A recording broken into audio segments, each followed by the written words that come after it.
Je vois quelques visages nouveaux, fait que juste pour que vous soyez au courant, on est actuellement dans une série cet été où on touche les lettres que Jésus envoie aux églises de l'Apocalypse.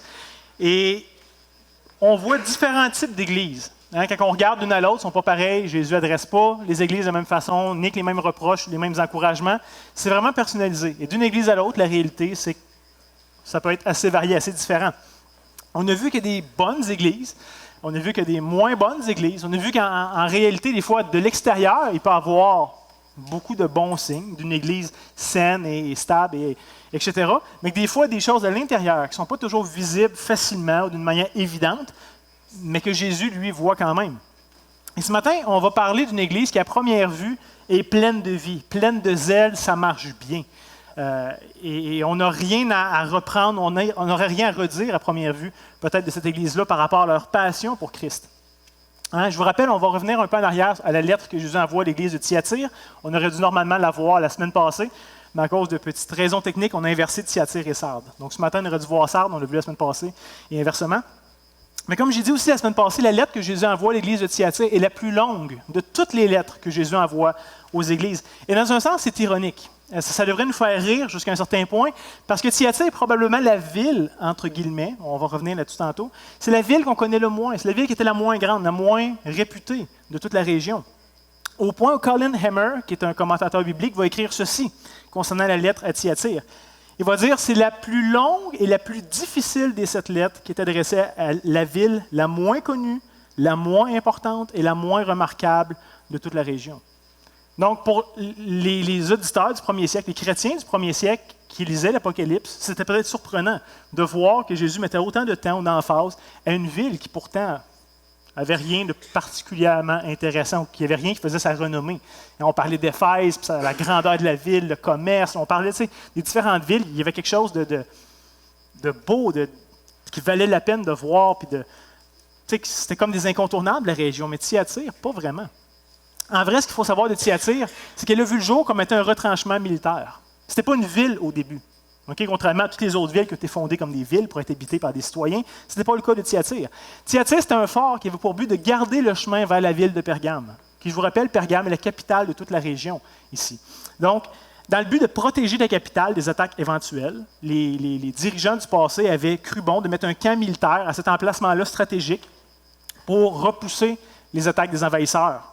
Du moins pour donner un buffer à Pergame, c'est-à-dire de pouvoir organiser une défense et peut-être faire une contre-attaque, etc.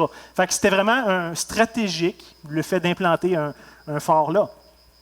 Et avec le temps, Thyatire s'est un peu élargi. Mais malgré sa force présente militaire, vous comprendrez, ça restait quand même un camp de soldats avec un but bien précis. Malgré sa force présente militaire, Thyatire est devenu une sorte de relais pour les voyageurs qui faisaient route entre Pergame et entre Sardes, étant donné que Thyatire se situe sur la seule route qui unit les deux villes. Et avec le temps, s'est développé quand même un commerce assez fleurissant à Thyatire, étant donné que les marchands pouvaient s'arrêter sur la route et qu'il y avait aussi un grand nombre de voyageurs et de soldats. Il y avait une grande clientèle, puis il y avait peu de compétiteurs. Comme je l'ai dit, Thyatire n'était pas une ville en tant que telle, il n'y avait pas de commerçants établis à Thyatire, ou du moins, il n'y en avait pas pendant un certain moment. Donc, les commerçants itinérants qui se promenaient d'une ville à l'autre, qui arrivaient là pour se reposer, avec de la marchandise à vendre, bien là, il y avait d'autres voyageurs et des soldats qui, normalement, n'avaient pas grand-chose à acheter, parce que ce n'était pas une ville marchande. Le but n'était pas d'acheter des choses quand tu étais là. Fait qu'il y avait comme beaucoup de demandes et peu d'offres. Fait que rapidement, les marchands se sont dit que c'était une bonne place à être. Et graduellement, avec le temps, Thyatire est devenue une ville, entre guillemets, une ville commerciale principalement, une ville militaire, une ville commerciale, mais quand même qui avait une grande importance dans la région. Au point aussi qu'au début du premier siècle, il s'est développé plusieurs guildes marchandes. On va revenir un peu sur l'idée, c'est quoi une guilde marchande, là? Mais des guildes extrêmement puissantes dans la ville de Thyatire. Par exemple, on sait en Acte 16 qu'il y avait une femme qui s'appelait Lydie, qui est devenue chrétienne et qui était originaire de Thyatire. Et Lydie était une femme d'affaires extrêmement prospère, entre autres dans le commerce de tissus dispendieux.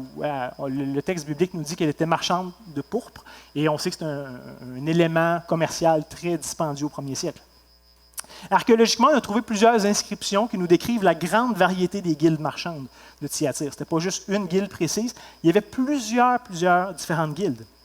Et de ces inscriptions, on peut savoir qu'Assurance, qu'il y avait au moins les guildes suivantes. Il y avait une guilde de ceux qui travaillaient la laine, une guilde de ceux qui travaillaient le cuir, de ceux qui travaillaient le lin, une guilde de ceux qui travaillaient le bronze. Et vraisemblablement, c'était le commerce le plus important et le plus puissant de Thyatire. Mais aussi des guildes de ceux qui faisaient des vêtements, de ceux qui étaient spécialisés dans la teinture de tissus, comme Lydie que la Bible nous mentionne en Acte 16. Il y avait aussi des gens qui faisaient la poterie, la guilde des boulangers, même la guilde des vendeurs d'esclaves. Au premier siècle, évidemment, il y avait cette réalité-là. Et honnêtement, je pense qu'on peut affirmer, sans trop se tromper, qu'il devait y avoir d'autres types de guildes, d'autres types de commerces présents à Thyatire, malgré qu'on n'a pas d'inscription historique qui nous le mentionne, mais certainement, est-ce que ça devait être un petit peu plus diversifié que ça. Maintenant, je voudrais juste exposer rapidement c'était quoi une guilde marchande au premier siècle. Parce qu'évidemment, on n'a pas tout à fait l'équivalent dans une société et ça peut facilement nous dépasser. Fait que je vais juste présenter un peu cette réalité-là. C'était quoi? Comment ça marchait? Pourquoi c'était là, etc. Une guilde marchande, c'est un regroupement de tous les commerçants d'un même métier. Donc, peu importe le métier que vous pratiquez, vous vous associez avec tous les autres qui pratiquaient le même métier que vous dans une guilde. Donc, par exemple, on sait qu'il y avait à Thyatire une guilde de forgerons qui travaillaient le bronze, l'airain et différents métaux. Et ces travailleurs-là se sont donc regroupés pour faire une genre de coopération ensemble. Et ça leur permettait d'encadrer leurs pratiques, évidemment. Ça leur permettait d'encadrer leurs prix, d'avoir une saine compétition les uns avec les autres. Et aussi, ça leur permettait de définir qui pouvait pratiquer et qui ne pouvait pas pratiquer le métier dans la ville. La guilde avait un certain contrôle de ce qui se faisait, de qui le faisait dans la ville. Fait que si tu voulais pratiquer ton métier de forgeron, par exemple, tu devais absolument t'accréditer dans un sens avec la guilde des forgerons. Aujourd'hui, pour nous, ce serait peut-être l'équivalent des syndicats. Okay, je sais que l'image n'est pas parfaite, n'essayez pas de coller ça parfaitement, ce n'est pas le cas. Là. Mais par exemple, si tu travailles sur la construction, j'ai déjà travaillé sur la construction, et pour le faire, tu es obligé de t'associer à un syndicat. Et dans le cas de la construction, il y en a 5 différents, il me semble de mémoire, 4 ou 5, puis tu es obligé d'en choisir un. Littéralement, tu ne peux pas travailler dans ton métier de la construction si tu n'es pas associé ou affilié à un syndicat. Tu n'as juste pas le droit, c'est illégal. Donc, c'est dans ce sens-là ici que les guildes marchandes du premier siècle pouvaient être synonymes un peu des syndicats aujourd'hui. Et c'est un peu la même fonction, la même réalité dans la fonction publique, dans certains domaines, dans les gros shops, etc. Si tu veux travailler là ou dans tel domaine, tu dois absolument appartenir à un syndicat. Tu n'as pas le choix. Ceci étant dit, ce qu'il faut savoir, c'est que la réalité des guildes du premier siècle était très intimement liée avec les cultes païens. Au premier siècle, tout était relié de près ou de loin à des divinités, à des idoles, à des cultes. Donc, ce n'est pas ici différent pour la réalité des guildes marchandes. Chaque métier avait un dieu ou avait un culte particulier. Donc, chaque guilde ici s'attendait que ses membres offrent un culte au dieu de leur métier. Par exemple, les forgerons rendaient un culte à Héphaïstos, qui était le dieu de la forge de la mythologie grecque. Fait que si toi, tu es forgeron et que tu veux pratiquer à Thyatire, ben, tu n'as pas le choix. Tu rentres dans la guilde et la guilde te demande, d'une façon ou d'une autre, à une certaine fréquence, d'offrir un culte. Des fois, tout ensemble, en guilde, ou des fois, toi individuellement, mais tu t'engages à faire ce genre de choses-là. Donc, voyez-vous ici le problème qui se présentait aux chrétiens de Thyatire, où les guildes étaient extrêmement présentes et puissantes. Toi, en tant que chrétien, tu veux continuer à gagner ta vie, à pratiquer ton métier, évidemment. Mais en tant que chrétien, tu ne veux pas nécessairement offrir un culte à des dieux païens ou à des idoles. Donc là, tu avais un dilemme lorsque tu faisais partie de la guilde. Qu'est-ce que je fais? Aujourd'hui, par exemple, pour travailler dans la fonction publique, imaginez que le syndicat vous obligerait à offrir un culte au dieu de la laïcité. Ça n'existe pas, là, on comprend que ce n'est pas vrai. Mais imaginez que ton syndicat, si on vit dans un monde encore très religieux, t'obligeait à offrir un culte, je ne sais pas trop quelle sorte de culte ça serait, mais d'offrir cet hommage-là au dieu de la laïcité. Qu'est-ce que tu fais? En toute bonne conscience. Qu'est-ce que vous feriez en tant que chrétien? Est-ce que vous acceptez de plier le genou devant une fausse divinité ou est-ce que vous perdez votre travail? Parce que littéralement, c'est ça l'enjeu ici. Voyez-vous, si tu n'acceptes pas les demandes du syndicat, ben, tu n'as pas de job, tu ne peux pas pratiquer dans ton domaine. Donc, c'est tout un enjeu ici. Et dépendamment de ton métier, les exigences ou des exigences de ta guilde, tu devais participer soit dans des banquets offerts à des faux dieux, tu devais manger de la viande qui était sacrifiée en leur honneur, et même dans certains cas, il y avait de l'immoralité sexuelle qui était attribuée au culte de certains dieux. Et ça faisait partie de l'adoration que vous leur donniez. Fait que vous comprendrez qu'il y avait un choix extrêmement difficile à prendre pour les chrétiens de l'époque, de cette ville-là en particulier. Est-ce que tu sacrifies ton travail, ta stabilité économique et sociale, ou est-ce que tu compromets certains petits principes de la foi chrétienne pour pouvoir continuer à avoir cette prospérité-là? Littéralement, tu devais choisir entre le bien-être et l'avenir de ta famille ou ta foi en Jésus-Christ. l'enjeu est quand même élevé quand tu y penses. Surtout dans une société où ils n'ont pas de chômage, pas d'assurance sociale, pas de choses alternatives. Tu n'as pas de job, ben, tu n'as pas rien. Il n'y a pas personne qui va pourvoir ta place, qui va t'aider, qui va... C'est fait. Je vous demande, comment est-ce que vous viveriez cette situation-là? Qu'est-ce que vous feriez à leur place si vous étiez dans la situation? Tu perds ta job ou tu restes, et en restant fidèle à Christ, ou tu restes fidèle à Christ et finalement tu n'as peut-être pas un grand avenir? Alors, vous comprenez, le coût ici est extrêmement élevé. Sinon, la dernière chose que j'aimerais dire, que je crois être pertinente à la ville de Thyatire, c'est qu'il y avait une grande dédication au culte du dieu Apollon, qui était un dieu grec bien connu à l'époque, parce qu'Apollon était le patron des guildes marchandes. Fait que vous comprendrez qu'à Thyatire, ça faisait pleinement du sens qu'il y ait un attrait particulier à ça. Et Apollon se faisait appeler fils de Dieu, parce qu'il était, dans la mythologie grecque, fils de Zeus. Et Zeus était le père des dieux, le roi des dieux. Donc Apollon était légitimement le fils de Zeus, donc le fils de Dieu. Et je pense ici que définitivement un clin d'œil de cette réalité-là que Christ va adresser lorsqu'il va se présenter à l'Église de Thyatire. Fait que sans plus attendre, on va lire maintenant la lettre que Jésus leur envoie.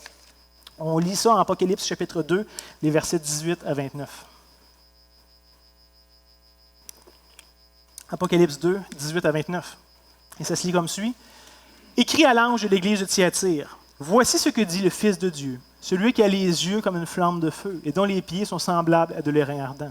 Je connais tes œuvres, ton amour, ta foi, ton service fidèle, ta constance et tes dernières œuvres, plus nombreuses que les premières. Mais ce que j'ai contre toi, c'est que tu laisses la femme Jézabel, qui se dit prophétesse, enseigner et séduire mes serviteurs pour qu'ils se livrent à l'impudicité et qu'elle mange des viandes sacrifiées aux idoles. Je lui ai donné du temps afin qu'elle se repentît et elle ne veut pas se repentir de son impudicité.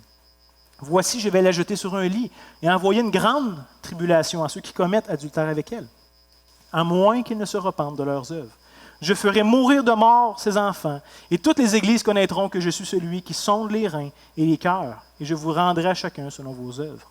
À vous et à tous les autres de Thyatire qui ne reçoivent pas cette doctrine et qui n'ont pas connu les profondeurs de Satan, comme il les appelle, je vous dis, je ne mets pas sur vous d'autres fardeaux.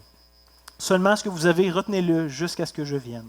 À celui qui vaincra et qui gardera jusqu'à la fin mes œuvres, je donnerai autorité sur les nations.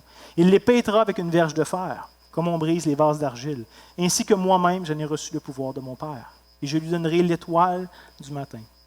Que celui qui a des oreilles entende ce que l'Esprit dit aux églises.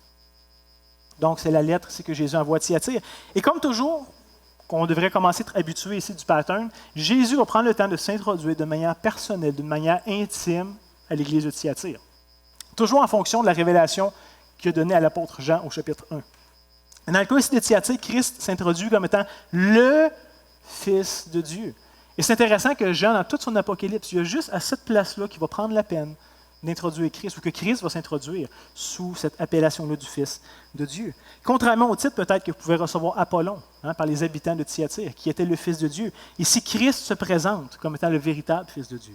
Et je pense que c'est remarquable, encore une fois, que Jésus vienne confronter les compréhensions de son époque et qu'il s'affirme, pas juste comme au-dessus de ça, mais comme complètement dans une autre ligue, complètement différent.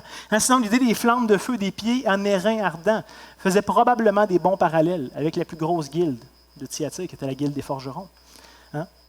Christ est en tout point supérieur à Héphaïstos, qui était supposément le dieu de la forge. Il n'est pas juste meilleur, il est complètement autre chose. Héphaïstos occupait un rôle central dans l'économie, dans l'adoration de Thyatire. Et Christ vient comme complètement autre chose. Encore une fois, Christ se présente comme celui qui est, celui qui règne, celui qui est digne, qui n'est pas en compétition avec qui que ce soit, que les hommes ont inventé ou que les hommes peuvent révérer.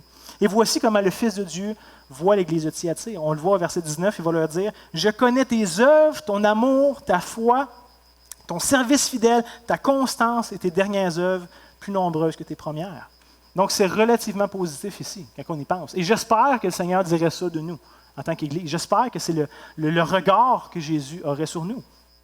Honnêtement, de toutes les églises qu'on a vues jusqu'à maintenant, les croyants de Thyatire semblent être de loin les plus zélés. Ils semblent avoir de la vie, de la passion, du zèle. Ils ont un cœur passionné, ils sont à bonne place. Et on est à l'opposé de l'église de Sardes, par exemple, qu'on a vu la semaine passée, où ils étaient dans une religion morte, une routine finalement sans vie, où il n'y avait plus rien. Thyatire se situe complètement à l'opposé de ça. Et peut-être même, contrairement à l'église d'Éphèse, qu'on avait déjà vu il y a plusieurs semaines, Jésus exhortait cette église-là, à Éphèse, à pratiquer leurs premières œuvres. parce qu'ils étaient champions de certaines choses, mais ils avaient manqué. Leurs œuvres, à la fin, n'étaient plus aussi peut-être passionnées, aussi zélées qu'ils l'avaient été au début. Et Jésus va leur dire, reprends tes premières œuvres, rappelle-toi ce que tu as fait avant et retrouve ça. L'Église d'Éphèse, comme on avait vu, était la championne de l'orthodoxie. Elle mettait en lumière les faux prophètes. Et ça, Jésus la louait pour ça. Mais l'Église d'Éphèse manquait dans l'amour. L'Église de Thyatire, tant qu'elle était connue pour son amour fervent, et Christ les encourage dans ce sens-là. Mais comme on va voir, l'Église de Thyatire était répréhensible de tolérer la mauvaise doctrine, ou du moins de mauvaises pratiques dans l'Église.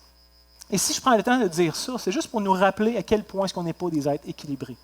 Fondamentalement, on n'est pas équilibré. On est toujours dans un extrême ou dans l'autre. On est toujours en réaction à quelque chose. On peut être situé dans tel camp ici pendant des années, puis alors on se rend compte, là, il y a des faiblesses, c'est pas parfait.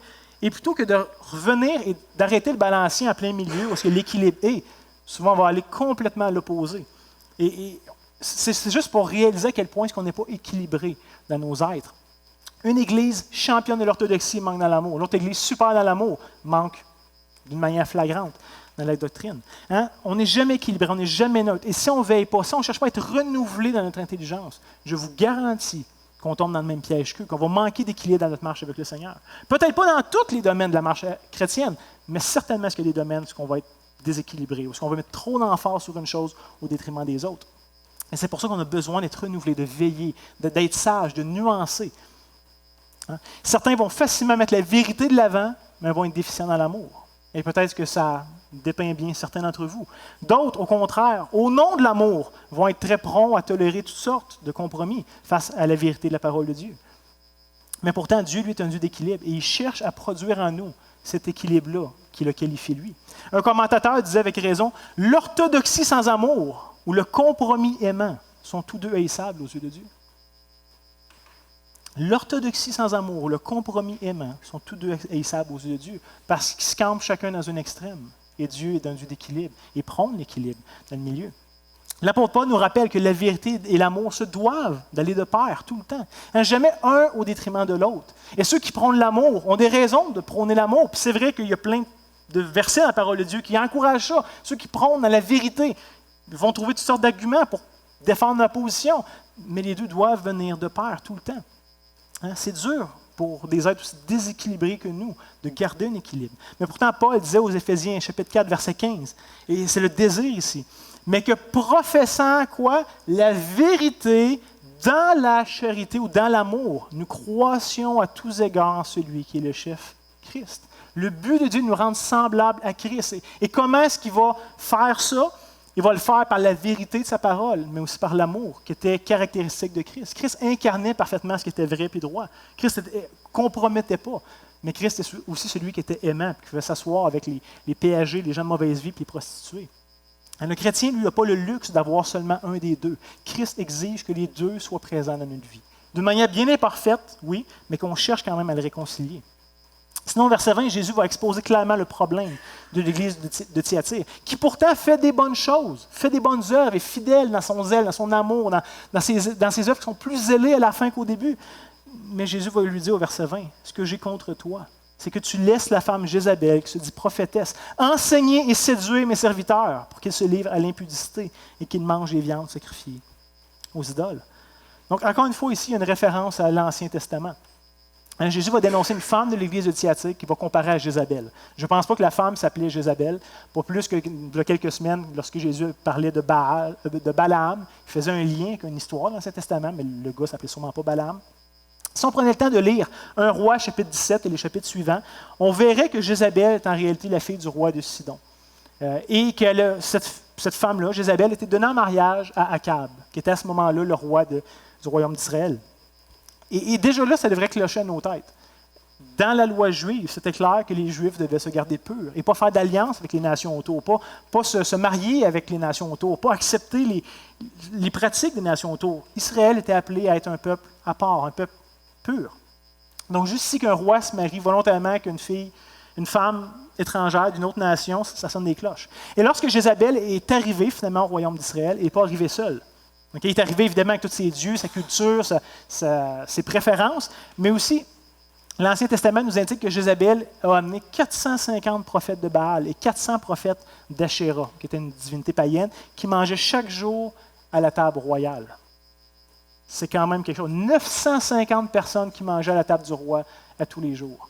Ça doit avoir une moyenne influence quand même dans un royaume. Et comme si c'était pas assez, le texte de l'Ancien Testament va nous dire que Jézabel, pas juste faisait rentrer les dieux païens et les prophètes païens, mais elle mettait à mort tous les prophètes de Dieu, tous les prophètes de l'Éternel. Elle a été connue pour avoir détourné les Israélites du vrai Dieu tout en imposant un culte idolâtre ici au peuple de Dieu. Et c'est à ça que Jésus va faire référence lorsqu'il accuse l'Église de Thyatire d'avoir une prétendue prophétesse. Et Jésus n'en parle pas comme une réalité. Elle se dit prophète, mais elle ne l'est pas. Et cette prétendue prophète, c'est détourner les serviteurs de Dieu. Fait que le fait que Jésus fasse ce rapprochement entre cette femme-là et Jézabel, ce n'est pas un compliment. Il faut juste comprendre ça. Il y aurait pu avoir bien d'autres exemples meilleurs à qui Jésus aurait pu faire référence, mais il a volontairement fait référence à Jézabel. Et comme dans le cas de l'Ancien Testament, de cette Jézabel-là, cette femme de l'Église de Thyatire semble aussi avoir une influence assez importante dans l'Église de Thyatire. Et une grande influence sur le peuple de Dieu. Et bien entendu, cette influence-là était négative. On a toujours une influence sur les gens qu'on côtoie, toujours. C'est une influence positive ou négative. Dans ce cas-là, c'était assez négatif. Juste pour revenir au verset 20, je pense que le reproche est clair. Jésus ne mange pas ses mots. Il dit, cette femme-là de l'Église de Thyatire se présentait comme une prophète de Dieu, de quelqu'un qui parlait au nom de Dieu, alors qu'en réalité, était une fausse prophétesse, qui finalement elle-même s'égarait, parce que je pense que jusqu'à un certain point, elle se croyait. La madame n'était pas juste mal intentionnée, puis savait qu'elle était dans le mensonge, dans l'erreur. Puis je pense que jusqu'à un certain point, elle était bien intentionnée, mais elle peut se tromper quand même. Le zèle de notre cœur ou le désir qu'on a dans notre cœur de faire telle ou telle chose ne sont pas garants de si c'est bon ou pas. C'est ce que Dieu dit des choses qui devraient être notre guide. Et les compromis ici qu'elle faisait étaient notamment l'impudicité, que ce soit physique ou spirituel. Dans ce cas-là, je pense que c'était vraiment beaucoup plus spirituel que dans le domaine physique ou sexuel. Et aussi, le texte nous dit que c'est par le fait de manger des viandes sacrifiées aux idoles, très probablement en lien avec les différents cultes païens que les guildes de Thyatire imposaient. Le texte ne dit pas clairement, mais cette fameuse femme-là, Jézabel, proposait probablement aux chrétiens de Thyatire de continuer leur métier, de continuer à avancer dans ce qui leur permettait de nourrir leurs enfants et avoir un certain rythme de vie, tout en prenant part au culte païen qui était exigé par les syndicats de l'époque, par les guildes de l'époque. Et c'était même probablement présenté comme quelque chose de bon, quelque chose de positif, même qu'un chrétien fort, un chrétien libre devrait pouvoir faire ça. Pourquoi sacrifier sa famille? Est-ce que ce n'est pas un principe de la parole de Dieu de prendre soin de sa femme, de ses enfants? Puis on est né libre en Christ, dans le fond, on peut faire ce qu'on veut. C'est correct, on ne reconnaît pas ces dieux-là comme vrais, on ne leur rend pas vraiment un culte, mais si c'est ça que la société demande pour prendre soin de notre famille, pourquoi pas? On poursuit un plus grand bien derrière ça que juste offrir un culte aux idoles. Mais la réalité, c'est qu'il n'y avait rien de chrétien dans les compromis que cette femme-là proposait. Comme j'ai déjà dit dans la série, c'est toujours au nom du bien qu'on se donne le droit de faire le mal. Jamais est-ce qu'on fait le mal volontairement, sachant que c'est vraiment mal, que ça va avoir uniquement des mauvaises conséquences. Quelque part, on y voit du bien. On est capable de le rationaliser. On est capable de voir autre chose. Et c'est ça ici le danger. C'est pour ça ici que le discernement est si important. Parce que sinon, on va se laisser avoir par l'emballage. Imaginez un super emballage, super attrayant, super beau d'un produit. Ça peut être du poison pareil, même si l'emballage est attirant. Tu peux avoir la bouteille de poison la plus laide, la plus repoussante qui existe, mais dans les deux cas, ça reste le même poison qui tue. Le bel emballage n'est pas moins pire ou moins dangereux. Fait que d'être capable de passer l'emballage et de saisir c'est quoi qu'il y a derrière, je crois que c'est extrêmement important. Mais le pire dans l'histoire, c'est pas que la femme se soit égarée elle-même. C'est même pas qu'elle ait égaré les autres frères et sœurs dans ses propositions, dans ses opinions. Le pire, c'est qu'elle persiste dans sa voie, malgré les avertissements de Dieu, le texte nous dit. Au verset 21, Jésus dit « Je lui ai donné du temps afin qu'elle se repentît, et elle ne veut pas se repentir de son impudicité. » C'est fort.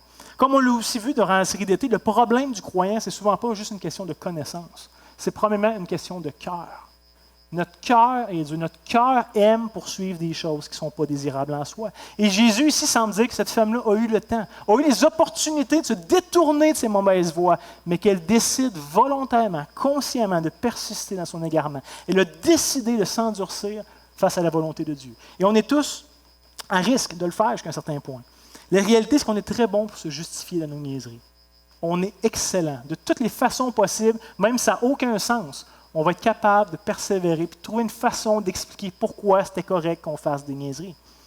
Et le texte ne le dit pas, mais quand même, moi, quand je le lis, je ne peux pas m'empêcher de me demander où étaient les anciens de cette Église-là? Qu'est-ce qu'ont fait les pasteurs de cette Église-là qui ont vu cette situation-là aller? Et comme on va le voir tantôt, je pense que jusqu'à un certain point, ils avaient pris au sérieux leur rôle, ils avaient confronté cette femme-là ici qui encourageait le compromis. Et le texte ne le dit pas, c'est une supposition de ma part, mais est-ce que c'était peut-être pas justement un des moyens que le Seigneur a utilisés pour confronter cette sœur-là, à l'exhorter de revenir à son bon sens, d'utiliser les pasteurs de l'Église, d'utiliser le reste de l'Église dans une démarche disciplinaire à son égard? Mais peu importe, le texte ne le dit pas, mais remarquez quand même une chose ici. La patience et la grâce de Dieu, même face à une fausse prophétesse, même à quelqu'un qui enseignait l'Église à faire des compromis. Dieu ici la poursuit. Il lui a laissé des chances, il lui a laissé du temps, et même qu'il l'exhorte une dernière fois directement par la lettre qu'il envoie à toute l'Église. Il n'est pas en train de dire dans sa lettre, maintenant c'est fini, c'est trop tard, j'abandonne. La lettre est en soi une demande d'exhortation et qu'elle puisse revenir sur les bonnes voies. Voici ici, le jugement va venir sur elle et ses disciples si elles ne prennent pas les exhortations de Christ au sérieux. Et on lit ça au verset 22 à 23, où Jésus va lui dire, « Voici, je vais la jeter sur un lit et envoyer une grande tribulation à ceux qui commettent adultère avec elle, à moins qu'ils ne se repentent de leurs œuvres. Je ferai mourir de mort ses enfants, et toutes les églises connaîtront que je suis celui qui sonde les reins et les cœurs, et je vous rendrai chacun selon vos œuvres. » Et quand on lit ça, on se rend compte que le jugement est quand même assez sévère. Ce n'est pas juste un reproche, ce n'est pas juste « va t'asseoir 5 minutes dans le coin ». Il y a un jugement assez élevé de la part de Dieu. Jésus va lui dire qu'il va la jeter sur un lit de tribulation. Et je pense que l'image utilisée est quand même assez simple. Là. Le lit est normalement un endroit de repos, un endroit de sécurité, un endroit où un époux et une épouse se retrouvent dans l'intimité. Je pense que le lit, ça a toujours été ça pour toutes les cultures de toutes les époques. Mais ici, le lit est présenté comme l'endroit où cette femme-là a commis l'adultère. Et je ne pense pas que c'est physique, sexuel, premièrement. Je pense que c'est spirituel. C'est une image qui est utilisée. Et c'est donc dans ce lit-là où elle a commis l'adultère, où elle a toléré le compromis que Christ va la châtier.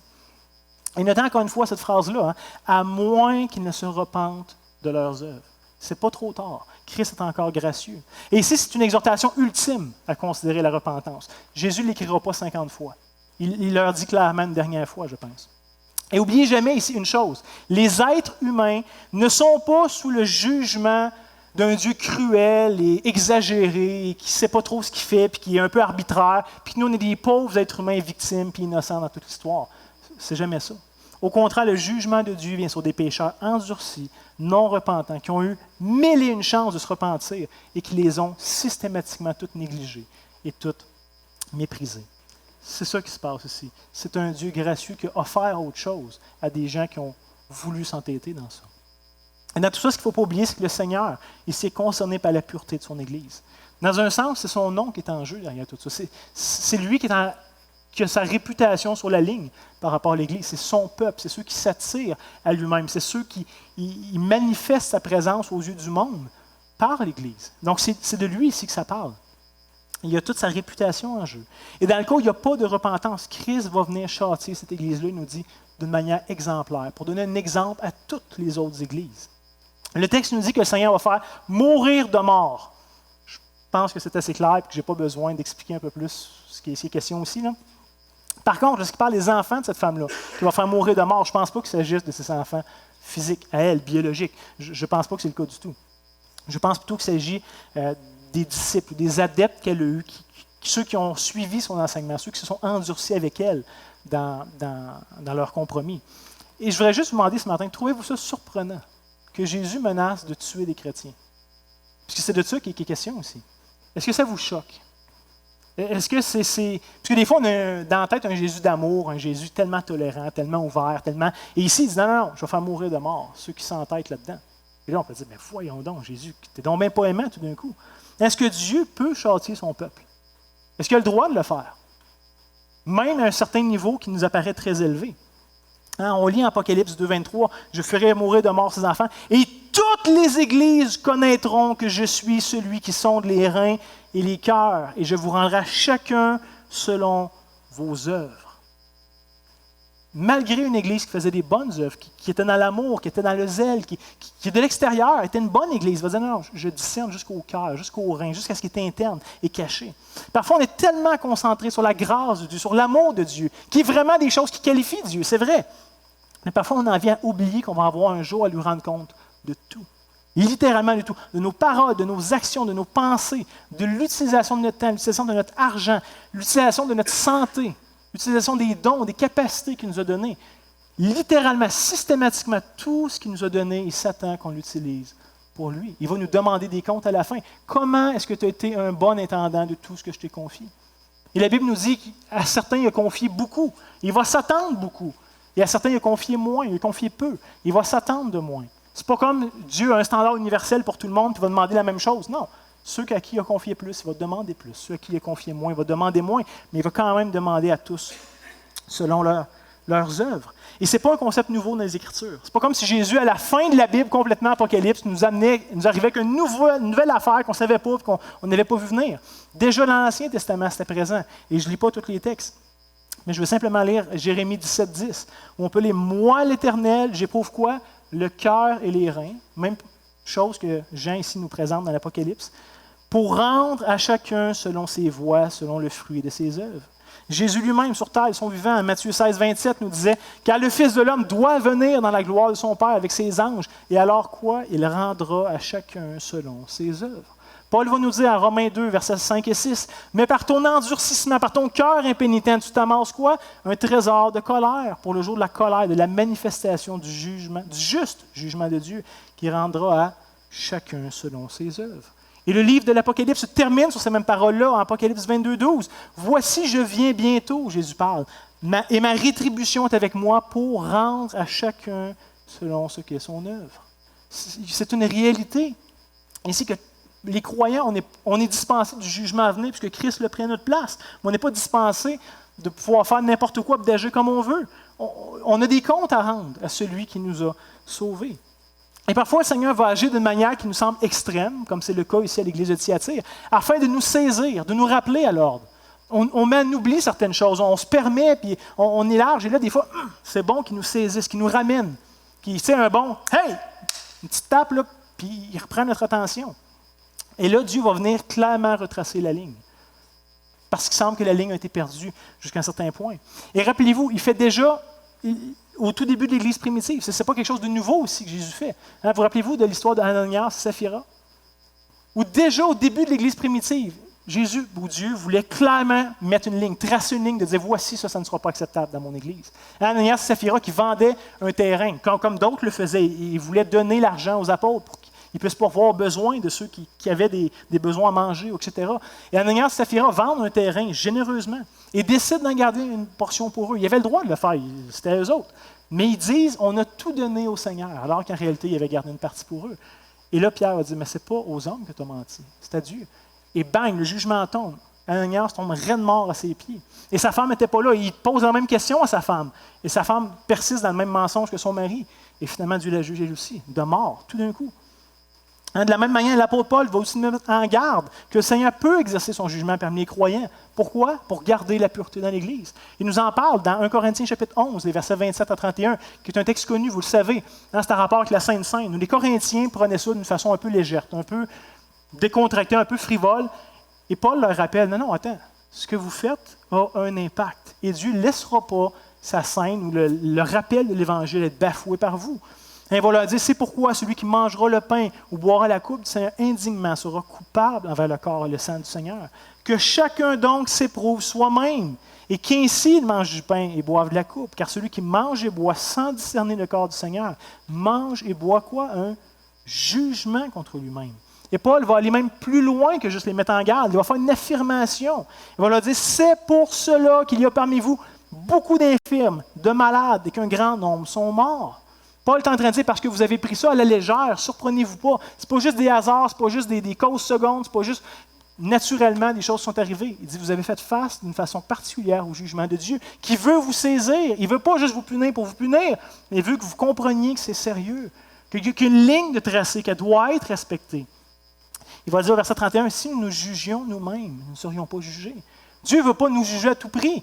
Il s'attend que les croyants le fassent, mais pour ceux qui vont persévérer dans l'erreur, qui vont rechercher autre chose, Dieu n'a pas le choix, c'est son nom qui est au bout de la ligne. Il va venir établir un jugement. Et je pense aussi que c'est un bon rappel pour chacun d'entre nous que le Seigneur désire avant toute chose quoi? Que son Église soit pure, que chacun de ses enfants marche de manière digne. C'est l'attente de Dieu par rapport à chacun d'entre nous qui professons Christ. Oui, l'Évangile nous sauve, il nous donne accès à la justice parfaite de Christ, qui nous couvre, qui nous donne l'assurance de la vie éternelle. C'est vrai, c'est vraiment vrai. Mais il ne faut pas oublier en même temps qu'on est exhorté à vivre comme des enfants de lumière. Avec tous les hauts et les bas que ça comporte dans cette vie, on comprend, ce n'est pas une idée de perfection, mais c'est une idée de cœur. Où est-ce qu'on recherche à honorer Dieu? Ou est-ce que finalement nos opinions, nos préférences suffisent, puis on rend Dieu un peu le culte qu'on veut? Et on fait fi de la ligne qui est déjà tracée. Et si on n'a pas le droit de le faire, Dieu ne permettra pas qu'on oublie cette ligne-là. Si on est sauvé, c'est pour mourir à nous-mêmes. Hein? C'est l'appel que Christ faisait à ceux qui voulaient le suivre. Meurs à toi-même, renie-toi et suis-moi. Il y a un nouveau mode de vie, quelque chose de complètement différent qui est attendu pour ceux qui suivent Christ. Et c'est aussi à ça que l'Église est appelée, à faire une forme de discipline pour éviter que le Seigneur ait à le faire lui-même. C'est donc un aspect important ici, dans la discipline de l'Église, qu'il ne faut pas négliger au milieu de nous. Même si des fois ça peut être difficile, ça peut être crève-cœur, si ça peut nous chatouiller, parce que si on ne le fait pas, Dieu va le faire. Et en tant que frère et sœur, en tant que fils et fille de Dieu, on ne veut pas amener le jugement de Dieu sur son Église. Dieu ne vient pas pour nous juger et nous tasser. Au contraire, il vient pour nous corriger. Il y a des attentes élevées, comme un bon père le ferait pour n'importe quel de ses enfants. Mais après avoir exhorté les coupables, Jésus va se tourner vers ceux qui lui sont restés fidèles. Il va leur adresser ceci, au verset 24 et 25. Il va dire « À vous tous les autres de Thyatire, qui ne reçoivent pas cette doctrine et qui n'ont pas connu les profondeurs de Satan, comme il les appelle. » Ceux qui commettent ces compromis-là, appelaient ça les profondeurs de Satan. Et il continue à s'endurcir là-dedans et à penser que c'est une bonne chose. Il était vraiment comme off complètement. « Je ne mets pas sur vous d'autres fardeaux. Seulement ce que vous avez, retenez-le jusqu'à ce que je vienne. » Le Seigneur l'a dit. Parce que l'Église, je pense, semble avoir déjà émis un jugement, semble avoir tenté de discipliner ceux qui persévéraient dans l'erreur. Christ vient et dit, je n'ajoute pas d'autres fardeaux sur vous. Si tous les autres chrétiens avaient été négligents, malgré qu'ils ne faisaient pas le compromis qu'ils toléraient chez les autres, je pense qu'on aurait des lettres semblables à celles qu'on a vues dans les semaines passées. Mais ici, Jésus dit, non, je n'ajoute rien sur vous. Vous avez été fidèles. Pas juste, vous n'avez pas accepté le compromis, mais il semble qu'à un certain point, si on note les lignes qui ont adressé le compromis, peut-être de manière imparfaite, mais qui ont été fidèles, qui ont pris au sérieux leur rôle de chrétiens, et que Christ n'ajoute pas d'autres fardeaux sur eux. Ils sont fidèles dans leurs œuvres, dans leur amour, dans leur foi, dans leur service, et surtout, ils se sont gardés purs. Et ensemble, ils semblent avoir veillé sur l'Église et s'assurer que l'Église reste pure, au mieux de leur capacité. On est imparfait, ça n'a pas porté les fruits qui escomptaient, ça c'est sûr, mais ils ont quand même été fidèles. Et Christ les approuve et les exhorte à continuer jusqu'à ce qu'ils reviennent. Puis va venir la récompense aux vainqueurs, à ceux qui ont persévéré jusqu'à la fin, jusqu'à ce que Christ revienne. Il va leur dire au verset 26 et 28, « À celui qui vaincra et qui gardera jusqu'à la fin mes œuvres, je donnerai autorité sur les nations. Il les pètera avec une verge de fer, comme on brise les vases d'argile, ainsi que moi-même j'en ai reçu le pouvoir de mon Père. Et je lui donnerai l'étoile du matin. » Donc, deux récompenses ici distinctes. Peut-être pas si distinctes, mais du moins deux récompenses à première vue. À celui qui va avoir été fidèle, qui va s'être gardé pur personnellement, et qui va avoir veillé à garder le peuple de Dieu pur. Christ lui promet qu'il va recevoir l'autorité sur les nations. Et même le texte nous dit, de la même manière que Christ lui-même a reçu l'autorité sur les nations. Ce n'est pas juste un petit règne sous-jacent à celui de Christ, mais Christ dit non, je vais partager mon règne avec lui. Et je pense ici que la logique est simple. Puisque tu vas avoir exercé un bon jugement sur toi-même et sur le peuple de Dieu, tu vas être trouvé digne d'exercer un bon jugement sur les nations, de manière générale. Hein? Jésus enseignait si tu es fidèle en peu de choses, tu vas être jugé fidèle sur les grandes choses. Et ici, tu as été fidèle sur toi-même, sur ta propre vie et sur la communauté de croyants dans laquelle Dieu t'a placé, eh bien, pour les vainqueurs, ils vont recevoir un jugement ou un règne sur plus.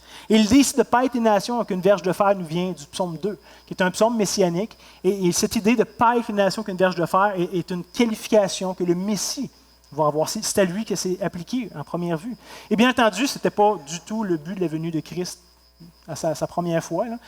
Au contraire, il est venu s'humilier, il est venu prendre sur nous le fardeau, la colère de Dieu. Fait qu'il n'est pas venu juger les nations, mais il est venu donner une opportunité aux nations d'éviter le jugement.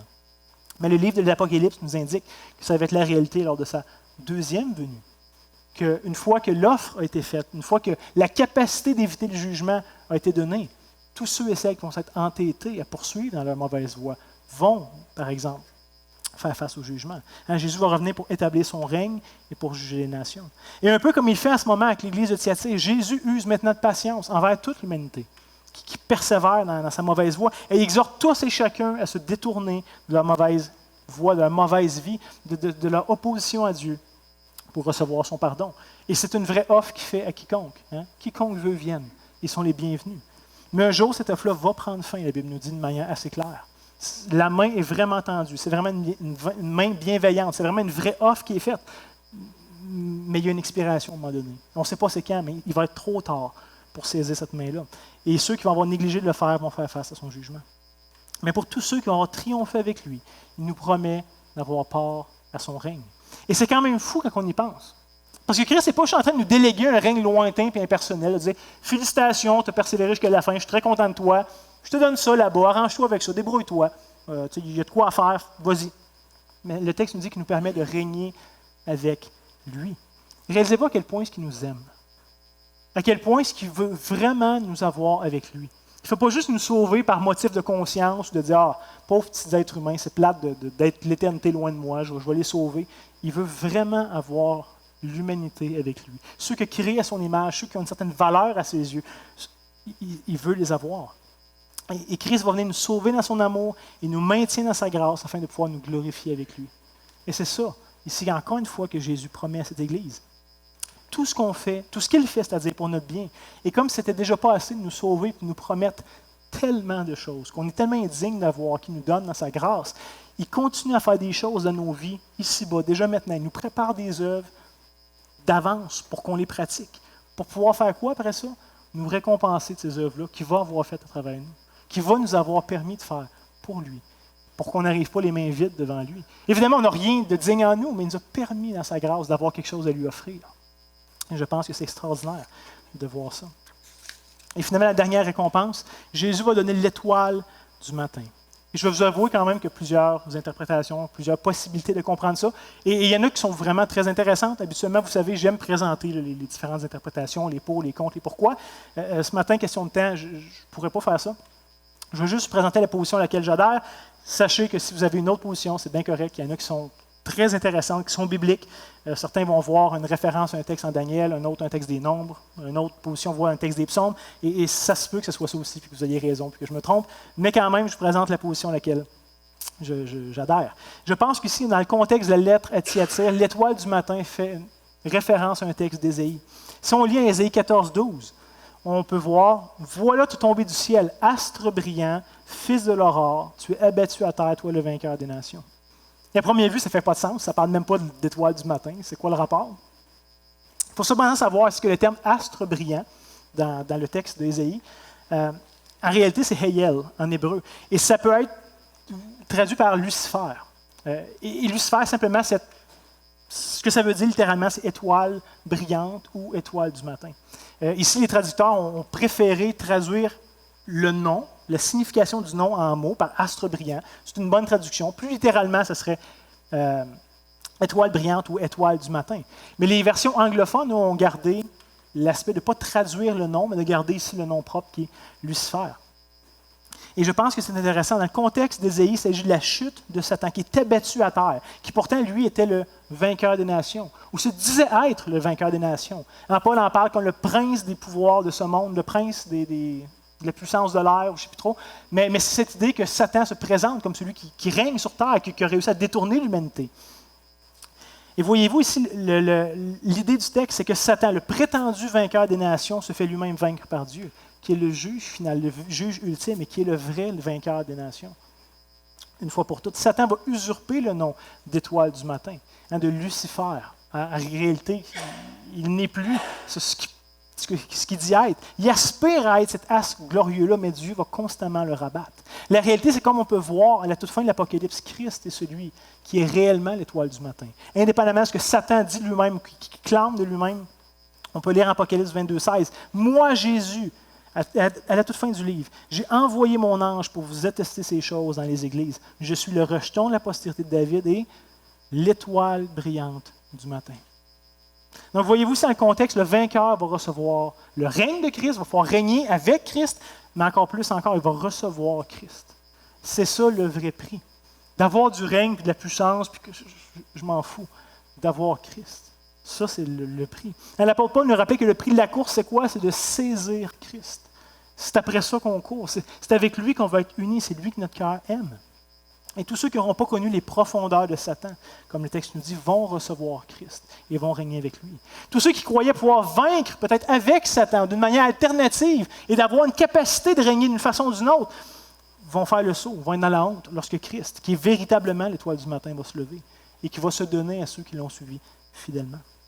Dans le contexte de l'Église de Thyatire, je pense que c'est toute une récompense que Jésus promet à ceux qui l'ont suivi fidèlement, aux chrétiens fidèles. Et en même temps, c'est encore une exhortation à ceux qui sont dans l'erreur, qui persévèrent dans l'erreur, qui sont à côté de la traque, de se repentir, de vraiment reconsidérer leur position, parce que ça ne va pas nécessairement bien finir pour eux. Maintenant qu'on a vu qu'est-ce que Jésus a voulu communiquer à l'Église de Thyatire et comment ça a dû être compris par ces croyants-là, comment est-ce qu'on peut appliquer ça pour l'Église évangélique d'aujourd'hui? C'est quoi les liens, les parallèles qu'on peut faire? Et je pense qu'il y a 3 angles dans lesquels on peut se reconnaître, ou du moins dans lesquels on devrait faire attention pour nous-mêmes. Et ça ne s'applique pas peut-être les 3 pour chacun d'entre nous, mais probablement est-ce qu'on se retrouve dans un des 3. Premièrement, on n'est pas à l'abri, nous non plus, de subir toutes sortes de pressions dans le cadre de nos travails. Évidemment, nos patrons, nos boss, nos syndicats ne nous offrent pas offrir des cultes à des dieux païens. Ce n'est pas le cas. On est tellement ailleurs au Québec en 2019, ce n'est pas là du tout. Mais par contre, des fois, ceux qui veulent avoir une promotion sont appelés à faire 2-3 petites passe-passe un peu louches, un peu croches sur le side, plaire au boss. Tu vas avoir un nom dans ta compagnie, tu veux être reconnu, tu veux... Et des fois, il y a des choses un petit peu douteuses qu'il faut qu'elles soient faites. Et que ça peut être tentant de dire, mais si je veux avoir une promotion, ma famille en dépend, ça me ferait du bien, ça me permettrait d'avoir une semaine de vacances de plus. Et là, ça peut devenir chatouilleux. À d'autres moments, on peut être forcé de faire des choses qui sont contre nos croyances, contre nos consciences. Et ce n'est pas tous les domaines qui s'appliquent à ça. Mais il y a des domaines, quand même, je pense, que dans notre société où il y a de moins en moins de place d'avoir une conscience libre. J'ai un ami médecin qui m'expliquait que de plus en plus, il y a des lois qui s'en viennent pour forcer les médecins à pratiquer des avortements ou des euthanasies, même contre leur conscience. Même eux, quand ils disent « Non, nous autres, on ne veut pas faire ça », tu as le choix de prendre la porte ou de le faire. Je parlais avec un ami qui est professeur au cégep et qui me disait qu'il y a des choses qu'il est mal à l'aise d'enseigner dans le cadre de son cours en tant que croyant, mais que le curriculum le force un peu à le faire. Et là, il se demande, qu'est-ce que je fais avec ça? On parle peut-être aussi du cours ECR, éthique et culture religieuse. Comment est-ce qu'un chrétien peut enseigner ça sans finalement trahir ses valeurs? De présenter un relativisme absolu où finalement tout est bon, puis crois ce que tu veux, crois pas si tu veux, puis c'est correct. Mais comment est-ce qu'en tant que chrétien, tu peux enseigner ça puis rester fidèle? On parle peut-être des soldats, qui en général, c'est correct le job de soldat, mais qu'à certains moments reçoivent des ordres particuliers qui viennent brimer leur conscience. Mais un ordre, c'est un ordre. Tu n'es pas là pour penser puis réfléchir par toi-même, tu es là pour faire l'ordre. Fait qu'il y a différents domaines comme ça, des fois qui peuvent être plus difficiles. Ou sinon, il y a toujours l'aspect social où est-ce qu'on veut être accepté par nos collègues. Et on se sent obligé des fois d'adopter un certain langage, parce qu'ils parlent tous de même. On peut être encouragé à développer certains intérêts un peu douteux, puisque c'est de ça que mes collègues parlent tout le temps, c'est de ça qu'ils font tout le temps référence à telle série télé, à telle affaire. Fait que là, si je veux avoir de quoi à dire, si je veux faire partie de la gang, si je veux comprendre, si je veux, il faut que je connaisse ça. Hein? Donc, malgré ces différences culturelles majeures, évidemment, entre l'Église de Thyatire et nous aujourd'hui, il y a toujours des fois ce même type de pression économique. Personne ne veut perdre son gagne-pain, personne ne veut passer à côté d'une promotion, personne ne veut passer à côté d'un bonus de travail. Mais il y a aussi cette pression sociale, d'être aimé, d'être reconnu, de faire partie d'une gang. Le travail, c'est quand même pas anodin, c'est là qu'on passe la majorité de notre temps. Toute notre semaine, souvent, pour le commun des mortels, se passe au travail. Fait qu'est-ce qu'on fait avec tout ça? Et la question, c'est pas « Ah, c'est-tu si pire que ça, ou c'est-tu pas si pire de faire telle ou telle chose? » C'est même pas ça la question. La vraie question, c'est à qui est-ce que je vais être fidèle? À qui est-ce que je veux plaire? Ça commence là, c'est une question de cœur. Le Seigneur Jésus nous rappelle, c'est-à-dire qu'on ne peut pas servir 2 maîtres. Surtout pas 2 maîtres qui ont des attentes opposées. C'est impossible de plaire aux 2. Si tu plais à un, par la force des choses, tu déplais à l'autre. Et on ne peut pas comme ça jouer dans... Il y a une dualité. L'expérience humaine nous dit qu'on fléchit le genou devant ce qu'on craint le plus. Ça, c'est une réalité. Ce que tu crains le plus, c'est ce devant quoi tu vas fléchir le genou. Toujours, soit Dieu, soit nos contemporains. Tu vas craindre un des deux. Et celui que tu vas craindre va déterminer ce que tu vas faire. Et je vous propose aussi que l'Éternel est celui qui devrait être craint. Et je sais que vous le savez, ce n'est pas nouveau, hein, mais c'est un rappel du texte que c'est à lui qu'un jour qu'on va rendre des comptes. Je ne rendrai pas des comptes à mon boss, ou à mes collègues, ou à mon syndicat, de toute ma vie, de tous mes choix, de toute ma gestion des choses. Je vais rendre compte à Dieu. La réalité, c'est que Dieu est beaucoup plus à craindre que tous les hommes de ce monde, de tous les Césars de ce monde, de tous les Satans de ce monde, de tous les syndicats de ce monde. À la fin, c'est lui qui tranche. Et la ligne est déjà mise. Deuxièmement, comme on a vu ce matin, par sa négligence ici et son endurcissement, l'Église peut attirer la correction de Dieu. Comme un père le fait pour ses enfants. Je vous le rappelle, Dieu ne vient pas pour châtier son Église en colère, en étant contre eux. Non, on est toujours bien vu aux yeux de Dieu parce qu'on est en Christ. Et Dieu aime son Fils et aime la justice que Christ nous a donnée. Mais en même temps, cette réalité-là, on demeure encore dans la chair. Vous connaissez ce texte, en Hébreux 12, versets 5 à 11, que je lis rapidement, vous le savez déjà. Mais où l'auteur ici nous rappelle, vous avez oublié l'exhortation que vous êtes adressée comme à des fils. Mon fils, ne méprise pas le châtiment du Seigneur et ne perd pas courage lorsqu'il te reprend. Car le Seigneur châtie celui qu'il aime et il frappe de la verge ceux qu'il reconnaît pour ses fils. À première vue, nous, ça ne fait pas de sens. Si tu me châties, tu ne peux pas m'aimer. Mais c'est la même chose quand nos enfants nous disent ça. Papa, tu ne m'aimes pas parce que tu m'as donné une conséquence. Non, mon fils, au contraire, je t'aime tellement que je ne veux pas banaliser certaines choses. Tu mens, tu es hypocrite, tu frappes, tu fais mal. Et ce n'est pas ça qui est bien. Et je veux t'enseigner à être bon. Je veux t'enseigner à faire ce qui est bien parce que la vie est là. Puis je t'aime trop pour te laisser aller à ce que tu veux, pour penchant de ton cœur. Le verset 7, supportez le châtiment, car c'est comme des fils que Dieu vous traite. Car quel est le fils qu'un père ne châtie pas? Mais si vous êtes exempts du châtiment auquel tous sont part, vous êtes donc des enfants illégitimes et non des enfants de Dieu. D'ailleurs, puisque nos pères sont dans la chair, nous ont châtiés et nous les avons respectés, ne devons-nous pas, à plus forte raison, nous soumettre au Père des esprits pour avoir la vie? Nos pères nous châtiaient pour peu de jours, comme ils le trouvaient bon, mais Dieu nous châtie pour notre bien. Pourquoi? Afin que nous participions à sa sainteté. Il est vrai que tout châtiment semble d'abord un sujet de tristesse et non de joie, mais il produit plus tard pour ceux qui ont été ainsi exercés un fruit paisible de justice. Fait que Dieu ne veut pas corriger et châtier ses enfants, mais des fois, il ne donne pas le choix. Et en tant que bon père, il va faire ce qui a besoin d'être fait. Et c'est entre autres pourquoi est-ce que l'Église s'est appelée à veiller sur sa sainteté, en se distançant du mal, des choses qui sont mal, mais aussi se distançant de ceux qui persévèrent dans le mal, qui s'endurcissent dans le mal. Parce que si on ne le fait pas, Dieu va le faire. Dieu est ce bon père qui aime son peuple, son nom est sur la ligne. Et réalisons aussi qu'il n'y a aucune manière alternative pour nous de triompher avec Christ. Tout passe par notre soumission à sa parole et notre obéissance à sa volonté. On ne triomphera pas d'une autre façon. Jean, plus tard, son Apocalypse, va écrire, Apocalypse 12, 11, ils, en parlant des croyants, l'ont vaincu, en parlant de l'accusateur puis du diable. Comment? À cause du sang de l'agneau et à cause de la parole de leur témoignage. Ils n'ont pas aimé leur vie jusqu'à craindre la mort. Ils ont été fidèles jusqu'à la fin. Dans leur cas, ça leur a coûté la mort, dans ce monde du moins, pour recevoir la vie plus tard. Mais c'est pas parce que, c'est parce qu'on prend au sérieux les attentes de Christ qu'on va régner avec lui. Pensez pas que Dieu va accorder la victoire à ceux qui ne l'ont pas cherché. Dieu n'est pas un Dieu bonasse, ce n'est pas le Père Noël. Le vrai croyant, c'est celui qui réalise que Dieu l'a sauvé afin qu'il pratique des bonnes œuvres. Okay? C'est ça le but. Dieu a préparé d'avance pour lui des bonnes œuvres. Dieu a des attentes, des exigences par rapport à son peuple. Évidemment, ce n'est pas ces œuvres-là qui sauvent, mais les œuvres qu'on fait démontrent ce qu'on a cru, démontrent qui qu'on craint, démontrent à qui on veut plaire. Les œuvres sont la manifestation de ce que notre bouche dit. Hein? Et qu'on se soumet vraiment à Dieu, à sa parole. Et en terminant, le dernier point que j'aimerais traiter avec vous, j'aimerais juste dire qu'aujourd'hui, on vit dans un christianisme qui met vraiment beaucoup d'accent sur la grâce. Et jusqu'à un certain point, c'est une bonne chose, parce que la Bible, ou le Nouveau Testament en particulier, met beaucoup d'accent sur la grâce aussi. Donc c'est bon. Mais comme dans toute chose, comme on disait tantôt, on peut être déséquilibré. Et finalement, on peut venir à mettre trop d'accent sur la grâce. Si on met plus d'accent sur la grâce que Jésus met d'accent sur la grâce, bien, je vous garantis qu'on est déséquilibré. C'est aussi simple que ça. La grâce de Dieu ici ne devrait jamais nous amener à négliger ses standards. Hein, comme le faisait cette femme ici à Thyatire, qui pourtant pratiquait, était zélée, elle avait un certain amour. Le Seigneur le reconnaît, c'est vrai, elle devait avoir ça, mais elle négligeait les standards de Dieu. Donc la grâce de Dieu ne doit jamais nous amener à négliger ses standards, mais au contraire, une bonne compréhension de la grâce de Dieu devrait nous faire réaliser qu'on était digne de mort à cause de ces comportements-là qu'on pratiquait avant, qu'on aimait avant, qu'on recherchait avant. Donc maintenant, est-ce qu'on est libre du jugement par l'œuvre de Christ? On devrait rejeter ces comportements-là qui nous condamnaient en premier lieu. Si c'est le mensonge qui nous condamnait à nos vies, puis qu'on se rend compte, je suis perdu, Il n'y a rien à faire. Par moi-même, je ne peux pas. Et là, on embrasse Christ, on embrasse l'Évangile. On devrait dire, c'est terminé pour moi de mentir. C'est ça qui m'a condamné en première place. C'est ça qui a valu au Fils de Dieu d'aller à la croix puis de prendre ce jugement-là. Pourquoi est-ce que je persévérais là-dedans comme si c'est banal? Il y a une compréhension aussi que le croyant a. Donc, la grâce de Dieu ne nous rend pas libre de faire ce qu'on veut. La grâce de Dieu nous rend libre de pouvoir lui plaire. Ce qu'on ne pouvait pas faire avant. On ne pouvait pas le rechercher, le désirer et finalement lui plaire. Maintenant, on peut.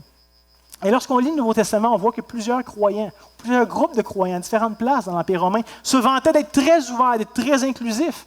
Et ce qui est intéressant, c'est de voir qu'à chaque fois, ils reçoivent un reproche d'avoir été trop ouvert, trop inclusif. Comme je l'ai dit, on n'est pas libre de tracer la ligne. Dieu a déjà tracé la ligne. Dieu a déjà dit ce qui était bon et acceptable, c'était quoi ses attentes. Et ce n'est pas à nous de retracer la ligne. Par contre, nous, on est libre de choisir de quel côté de la ligne on veut être. Est-ce qu'on veut être du côté de la ligne que Dieu approuve ou du côté de la ligne que Dieu désapprouve? Ça, c'est un vrai choix qu'on a, mais on ne peut pas être des deux côtés en même temps. Ça ne marche pas. Donc oui, célébrons la grâce de Dieu. Oui, annonçons la grâce de Dieu. Oui, rappelons-nous de la grâce de Dieu, toujours et encore plus, mais n'abusons jamais de la grâce de Dieu. Dieu nous a rachetés pour être saints, pas pour faire n'importe quoi. Pour le croyant authentique, le croyant équilibré, la grâce n'est jamais une excuse pour couvrir, pour justifier nos égarements. Oui, Dieu est gracieux, mais on n'utilise pas sa grâce pour faire ce qu'on veut. Si tu fais des compromis au nom de la grâce, moi juste te dire ce matin que tu n'as pas compris la grâce de Dieu. Absolument pas. Et c'est le moment de se repentir de cette mauvaise compréhension, cette compréhension erronée pour finalement chercher à plaire à Christ, triompher avec Christ.